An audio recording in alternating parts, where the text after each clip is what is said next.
Hello students, আমি Nitish sir জ্ঞানজ্যোতি coaching সেন্টারের পক্ষ থেকে তোমাদের প্রত্যেককে জানাই আরও একবার স্বাগত।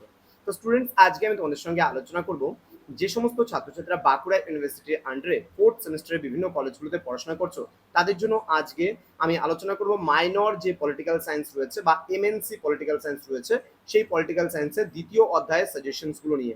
যারা এখনো আমাদের চ্যানেলটিকে সাবস্ক্রাইব করোনি তারা অবশ্যই চ্যানেলটিকে সাবস্ক্রাইব করে পাশে থাকা বেল আইকন অল প্রেস করে দাও, যাতে নেক্সট টাইম থেকে কোনো ভিডিও আপলোড করলে তার নোটিফিকেশনগুলো তুমি সবার আগে পেতে পারো। এছাড়া তোমরা যারা ভাবছো যে অনলাইনে আমাদের ক্লাস জয়েন করবে, তারা অবশ্যই যোগাযোগ করো আমাদের অফিসিয়াল নাম্বার 7076398606 নাম্বারে অথবা 6295916282 নাম্বারে।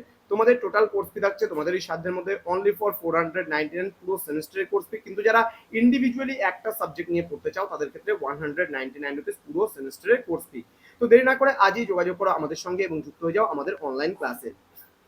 তোমাদের দ্বিতীয় অধ্যায় রয়েছে জনপ্রশাসনের মৌলিক বিষয়সমূহ। এখান থেকে তোমরা প্রশ্নমান 2 এর জন্য যে প্রশ্নগুলো পড়বে। প্রথম প্রশ্ন, বিকেন্দ্রীকরণ কাকে বলে? লাইন এজেন্সি এর প্রধান কাজ কি? ডেলিগেশন বলতে কি বোঝো? বিকেন্দ্রীকরণ ও ক্ষমতা অর্পণের মধ্যে পার্থক্য কি? দেন বলছে কেন্দ্রীকরণ ও বিকেন্দ্রীকরণের মধ্যে পার্থক্য করো। দেন সাধারণভাবে ক্ষমতা অর্পণকে কয় ভাগে ভাগ করা যায় ও কি কি? বিকেন্দ্রীকরণের সুবিধা কি কি?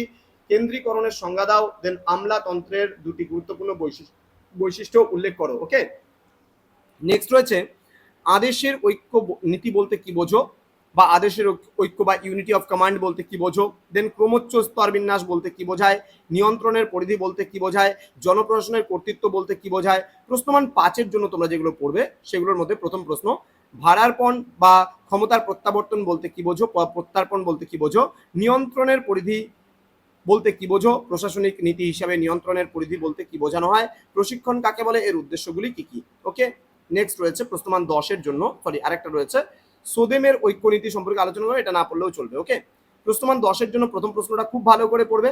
বিকেন্দ্রীকরণ কাকে বলে? সুবিধা অসুবিধাগুলি আলোচনা করে, ভেরি ভেরি ইম্পর্টেন্ট পরীক্ষার জন্য।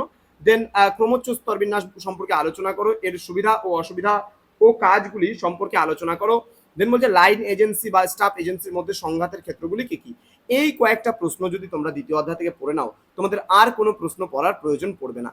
তো স্টুডেন্টস, যারা এখনো আমাদের চ্যানেলটিকে সাবস্ক্রাইব করোনি তারা অবশ্যই চ্যানেলটিকে সাবস্ক্রাইব করো। বাঁকুড়া ইউনিভার্সিটির অধীনস্থ বিভিন্ন কলেজগুলোতে যারা পড়াশোনা করছো, যে কোনো সাবজেক্টসের নোটের জন্য আমাদের সঙ্গে যোগাযোগ করতে পারো। অনায়াসে তোমরা সেই নোটসগুলো পেতে পারো, অ্যাক্সেস করতে পারো।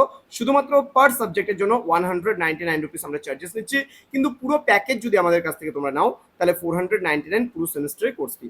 দেখা হচ্ছে খুব তাড়াতাড়ি আরো একটা নতুন ক্লাস নিয়ে তোমাদের সঙ্গে। তোমরা প্রত্যেকেই ভালো থেকো, সুস্থ থেকো। Thank you so much, thanks for watching after all, thank you.